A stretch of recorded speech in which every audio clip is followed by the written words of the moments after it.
لە شەڕی سەختی مووسڵدا لە نێوان هێزەکانی عێراق و تیرۆریستانی داعش هەزاران کەس بریندار بوون و سەدان کەس ئەندامی جەستەیان پەڕیوە. ئەمەش بەسەرهاتێکی چەند کەسێک لەوانەیە. ڕێیان سەلاح یەکێکە لەو کەسانی کە لە مووسڵ بریندار بووە.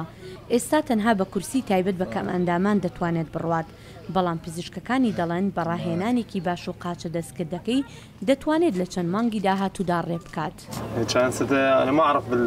نەمدەزانی چۆن مامەڵی لەگەڵدا بکەم. لە سەرەتاوە زۆر ئاوسا بوو. پزیشکەکان دەستیان کرد بە پێچانی و وەرزشیان پێدەکرد و پاشان باشتر بوو. لە سەرەتاوە بۆ ڕۆشتنیش هەر نەمدەتوانی لەگەڵ قاچەکەی ترم بیجوڵێنم، بەڵام بە وەرزشکردن و بەو شتانی کە فێریان کردوم هێواش باشتر دەبم.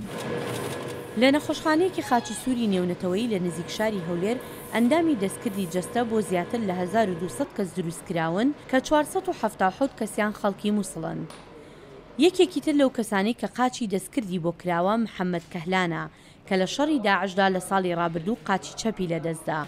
سەرەتا لە بەغدا قاچێکی دەستکردی بۆ دروستکرا، بەڵام خراپ دروستکرا بوو و بەم دواییانە بۆی دانرایەوە. قورسترین شتەوە بوو بچم بۆ بەغدا هەموو جارێک بە فڕۆکە، چونکە فڕۆکەی سیڤیلی نییە و ڕێگاکانیش هەموو گیراون و ئەوەش زۆر زەحمەت بوو هەموو جارێک مۆڵەت وەربگرم. دوو جار هاتم بۆ ئێرە و سپاس بۆ یازدان توانیم. سەفەرکردنەکە سەختترین شت بوو.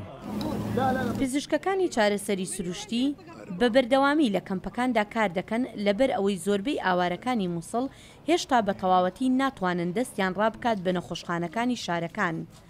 ڕێکخراوی نێونەتەوەی کەم ئەندامان چارەسەری سروشتی بۆ زیاتر لە 1600 کەس لە کەمپی پەنابەرانی دەوروبەری مووسڵ دابین کردووە. ئەو چەند مانگێک لەمەوبەر لە بردومانی مووسڵدا بریندار بوو. کچەکەشی هەر لەو بردومانە کوژرا، قاچێکی شکاوە و قاچەکەی تریشی پەڕیوە. لە ئێستادا هەوڵی لەگەڵدا دەدەن بتوانیت بە قاچە دەستکردەکەەوە ڕێ بکات. لەم شەڕەدا زیانێکی زۆر لە منداڵانیش کەوتووە، جگە لە گیان لە دەستدان و ئاوارەبوون و دوورکەوتنەوە لە خوێندن، ژمارێکی زۆر بەهۆی بۆمبەوە ئەندامێکی جەستەشیان لەدەستداوە.